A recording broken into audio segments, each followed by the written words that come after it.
ঈদের ছুটি শুরু হওয়া ঘরমুখো মানুষের ঢল নেমেছে রাজধানীর কমলাপুর রেলওয়ে স্টেশনে। সকাল থেকে স্টেশনে যাত্রীদের ভিড় হয়েছে।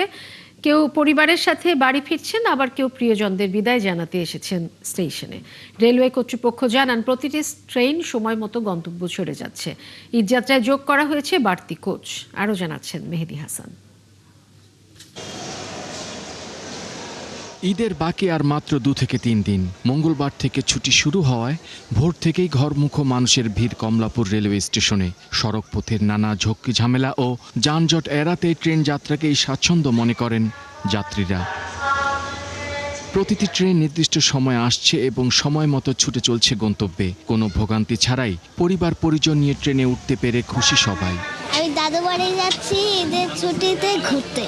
যেহেতু অনেক মানুষের ভিড়, এখানে সিকিউরিটি আর একটু ভালো রাখা উচিত। না, এ পর্যন্ত স্বাভাবিক দিনের মতোই লাগছে আর কি, কোনো ভোগান্তি হয়নি। ঈদযাত্রা স্বস্তিদায়ক করতে বরাবরের মতো এবারও কমলাপুর রেলওয়ে স্টেশন শৃঙ্খলা ও নিরাপত্তা নেওয়া হয়েছে বিশেষ ব্যবস্থা। স্টেশনের প্রবেশমুখে 2 ধাপের টিকিট পরীক্ষা করে যাত্রীদের ঢুকতে দেওয়া হচ্ছে স্টেশনে। আমরা দেখতে পাচ্ছি বনলতা চলে আসছে। আমরা বনলতা এক্সপ্রেসে যাব, চাঁপাইনবাবগঞ্জ। বাবা মার সাথে ঈদ করবো, আলহামদুলিল্লাহ। এখন আপাতত সবকিছু ঠিকঠাকই আছে। আগের তুলনায় এখন তো ভালো আর কি। আসলে বিষয়টা হচ্ছে এখানে সঠিক টাইমে ট্রেন কোনোটাই আসছে না এবং সঠিক টাইমে ট্রেন ছেড়েও যাচ্ছে না। যাত্রীর ভোগান্তি হচ্ছে এবং যাত্রী এখানে বসে থেকে পরের যে যাত্রীগুলো আবার তারাও বসে থাকছে, ওই ট্রেনগুলো আবার আসতে পারছে না, আবার রেল ক্রসিং হচ্ছে।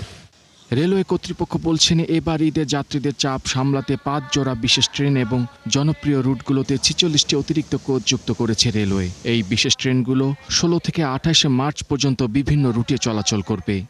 বাড়তি ট্রেন আমাদের 5 জোড়া স্পেশাল ট্রেন পরিচালিত হবে ঈদকে কেন্দ্র করে। এর মধ্যে ঈদের দিনে 2 জোড়া আর বাকি 3 জোড়া ট্রেন অলরেডি পরিচালিত হচ্ছে। আর এছাড়া বিভিন্ন গুরুত্বপূর্ণ ট্রেনে আমাদের বর্ড গেজ এবং মিটার গেজের ট্রেনে যাত্রীদের চাহিদা অনুযায়ী এক্সট্রা কোচ সংযোজিত হয়েছে। স্বাভাবিক সময়ের চেয়ে ঈদযাত্রায় প্রতিদিন 36 থেকে 42 হাজার অতিরিক্ত যাত্রী ট্রেনে ভ্রমণের সুযোগ পাবেন। মেহেদী হাসান, 71, ঢাকা।